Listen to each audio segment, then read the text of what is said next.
chargé. Mais je suis arrivé après le de la régie, donc on a mis la chenille. Donc en ce moment, je cherche du travail. En masse. Ça, c'est parce que je suis en reconversion. Donc pour vous remettre dans le contexte, cet été, j'ai travaillé 2 mois durant en tant qu'animatrice, prof de fitness, salsa, kumba dans un camping. Faut dire qu'à la base, en plus, je suis pas danseuse, mais enfin bon. Ce qui compte, c'est la persévérance. On a également fait tout ce qui était karaoké, blind test et les amours, tout en passant par les ateliers pour les 14-18 de bracelet brésilien. Suite à ça, ma conseillère ANPE m'appelle et me dit « Bon, écoutez, mademoiselle Jean-Jean, il serait peut-être judicieux de penser à la reconversion. Alors, vos bolasses, vous allez me faire le plaisir avec votre monocycle et vos échasses de les laisser en Ardèche, hein, avec tous vos collègues qui crachent du feu. » Bon, ben, ok. Je m'exécute. Donc je me dis, bah, pour ma reconversion, je pourrais conduire des bateaux. Eh ben oui, pourquoi pas. Alors, pas des gros cargos, hein, plus des petits Zodiacs, tu vois, pas trop de prise de risque. Vieux port, Frioul, vieux port. Quelqu'un veut essayer? Hein? Ah bah alors là, elle est dure. Comme ma bite.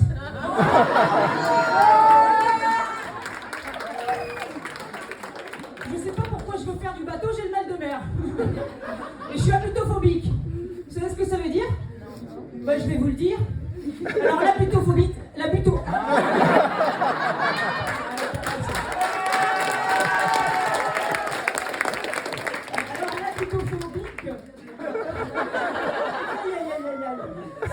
une peur comme ça d'être submergé d'un coup dans l'eau et de mourir par noyade. Oh, bah belle idée, Suzanne, hein. À 30 ans, il est temps de combattre ses peurs, hein. Allez, mon Rocky. Donc, pour devenir skippeuse, il faut passer une visite médicale de la mer. Et réussir un test urinaire multidrogue. Oh, bah c'est mes tests, c'est mes blackouts qui vont être contents.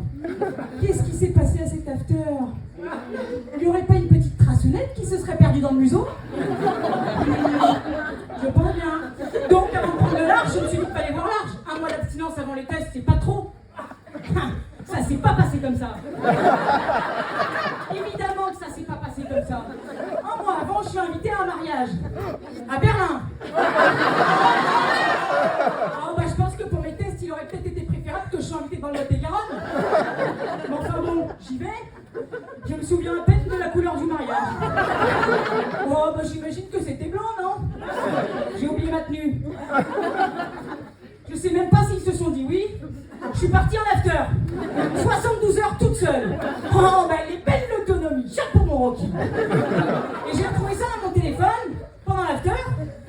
Regardez, ça c'est aussi si fausse. Ça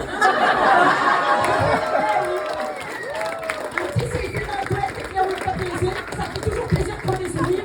Et dans la démarche, je me suis fait un ami.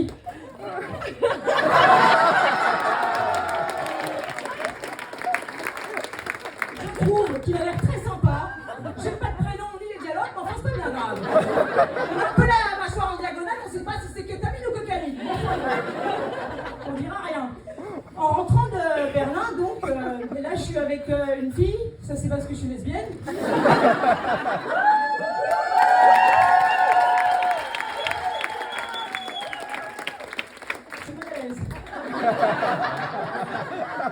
Donc on baise. Et là, elle me dit, mais Suzanne, je lui dis quoi? Et elle me dit, il y a un truc au fond. Au fond? Elle me dit, tu désenlèves le truc? Je lui dis, ah non, je vais tout sur le WC. Ce qui s'ensuit, je sais pas ce qui est le plus gênant, ce que j'ai trouvé, ou moi-même en train d'arpenter le chemin assez arpenté de ma chatte. Bah dis donc, Suzanne, on n'aurait pas oublié d'enlever notre petit sachet de drogue qu'on s'était soigneusement caché au fond de la chatte à Berlin. Oh, bah on a eu peur des frontières, mon petit, hein. Prévenante. Donc après ça, on s'en doute, ma visite médicale de la mer. Je l'ai eu ou je l'ai pas eu? Ben, je vais vous le dire. En arrivant dans le centre, c'est ce qui s'ensuit. J'arrive à l'accueil, c'est vrai que je l'admettrai plus tard, mais j'étais bourré. Mais je l'admettrai, je finirai par l'admettre.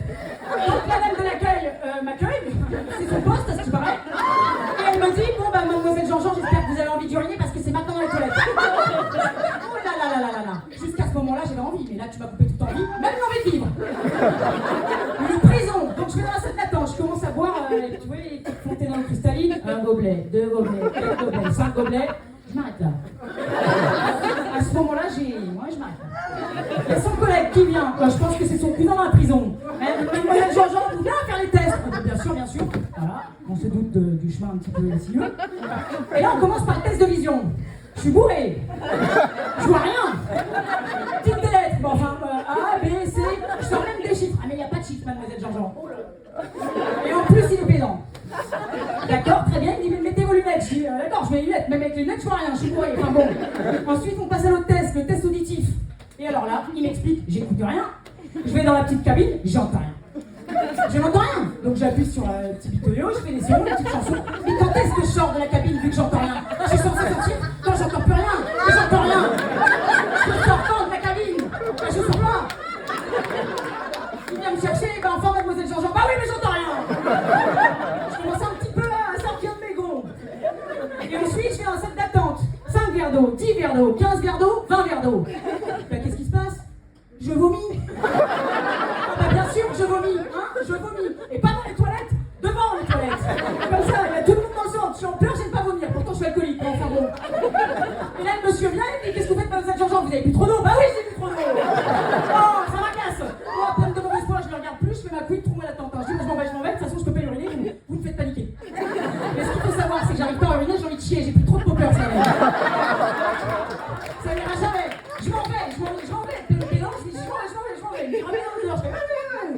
Je m'en vais, qu'est-ce qui se passe? Je me pisse dessus. Ah oui, j'ai bu 20 gobelets, putain.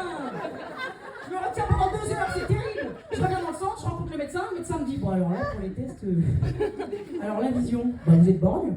Ah bah 30 ans, je savais pas que j'étais borgne, d'accord, ok. Donc, il met que je peux pas remplir ma mission de skipeuse, d'accord. Et il me dit, par contre, pour l'auditif, alors c'est excellent, hein. Eh ben dis donc. Je sors, j'apprendrai que j'aurais pas, je l'ai pas eu. Oui, bah on va plaindre cette personne.